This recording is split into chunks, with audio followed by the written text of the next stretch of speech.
Welcome to my YouTube channel Wise Whispers, where silence speaks. Eric, 64 years old, stood frozen at the edge of his country house as a stranger's car rolled into his driveway, and in that moment he realized something unthinkable had already been done behind his back. The tires crunched slowly over the gravel, a sound Eric had heard thousands of times before. But today it didn't feel familiar. It felt intrusive. This was his home, every inch of it.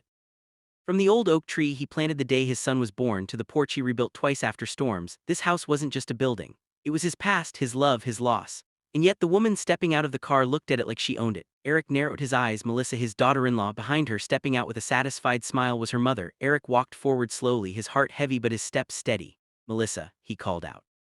She turned, surprised for only a split second, then quickly composed herself. "Eric," she said casually, as if running into him at a grocery store. "You're here," stopped a few feet away. "This is my house," he said calmly. "Where else would I be?" Melissa exchanged a glance with her mother, then sighed. "Well," she said, brushing imaginary dust off her sleeve, "that's what we need to talk about." Eric felt a chill run through him. "What do you mean?" Before she could answer, her mother walked past him, heading straight for the front door. "Such a peaceful place," she said, looking around. "I can already imagine the changes." Eric turned sharply. "Excuse me," he said, his voice firmer now. Melissa crossed her arms. "Eric, there's no easy way to say this," she began. "Daniel transferred the house. It's in my mother's name now." For a moment the world went silent, no birds, no wind, nothing, just those words echoing in Eric's mind. He let out a quiet breath. "Say that again." Melissa frowned, slightly annoyed. "The house has been transferred," she repeated. "Legally, it belongs to my mother now." Eric looked at her for a long moment, then he smiled, not a happy smile, not even an angry one. It was the kind of smile that comes when something inside a person quietly breaks. "Where is Daniel?" he asked. "He didn't want to make this harder than it already is," Melissa replied. "So he asked me to handle it." Eric nodded slowly.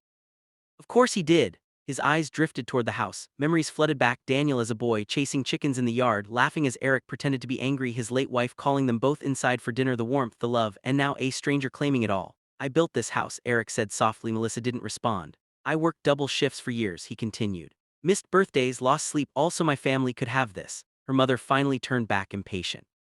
"Well, things change," she said bluntly. "You can't hold on to everything forever." Eric looked at her. "You're right," he said quietly. "You can't." Stepped forward, her tone becoming sharper. "Look, Eric, we're not here to argue. It's done. The papers are signed. You'll need to vacate the property." The word hit harder than anything else. Not leave, not move, vacate, like he was nothing more than a tenant in his own life. Eric reached into his pocket and pulled out his keys, turning them slowly in his hand.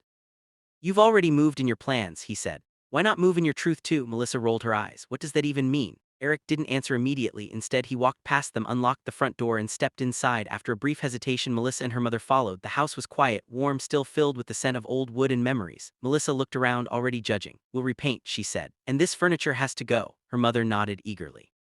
"And the kitchen, oh, we'll modernize everything." Eric stood in the center of the room, listening, not interrupting, just letting them speak. Finally, he walked to a small cabinet near the wall and opened it. From inside, he pulled out a thick envelope.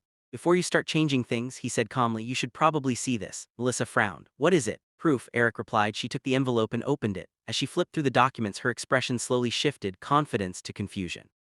Confusion to concern, concern to shock. This isn't right," she said, her voice tightening. Her mother grabbed the papers. "What's wrong?" Melissa shook her head. "The house, it can't be transferred like this." Eric folded his arms. "That's correct." Silence filled the room. "I placed the house under a protected trust 10 years ago," Eric explained. "After my wife passed away." Stared at him. "A trust?" "Yes," Eric said, "which means no one, not even my son, can transfer ownership without my written approval."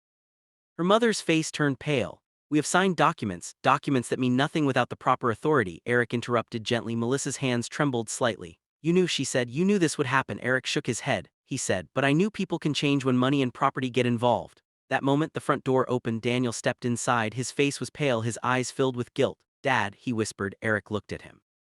And in that look was everything: love, disappointment, heartbreak.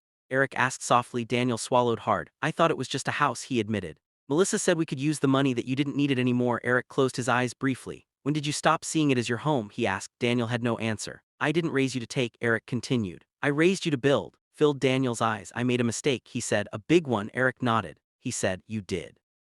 Tried to step in. "This isn't all on him." Eric raised his hand. He said firmly, "This is exactly where it stops." He turned to her. "You saw something valuable and tried to take it," he said calmly. "But you forgot one thing," she snapped. Eric looked around the house. "You can't take what you never understood." Was nothing more to say. Melissa grabbed her mother's arm. "Let's go," she muttered. They left quickly, the sound of their car fading into the distance. The house was quiet again.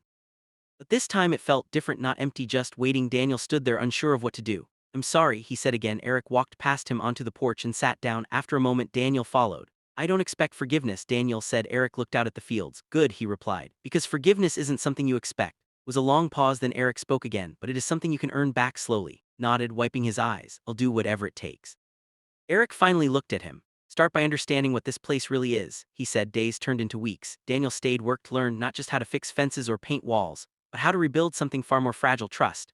And one evening, as the sun dipped below the horizon, Eric handed him a small piece of paper. Daniel opened it. It read, "A house is made of walls and land, but a home is made of loyalty, love, and respect. Lose those and you lose everything." Daniel looked up.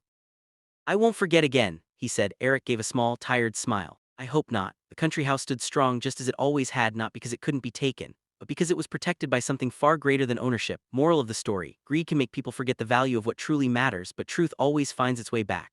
A home is not something you claim, it is something you honor. And those who try to take without understanding often lose far more than they gain.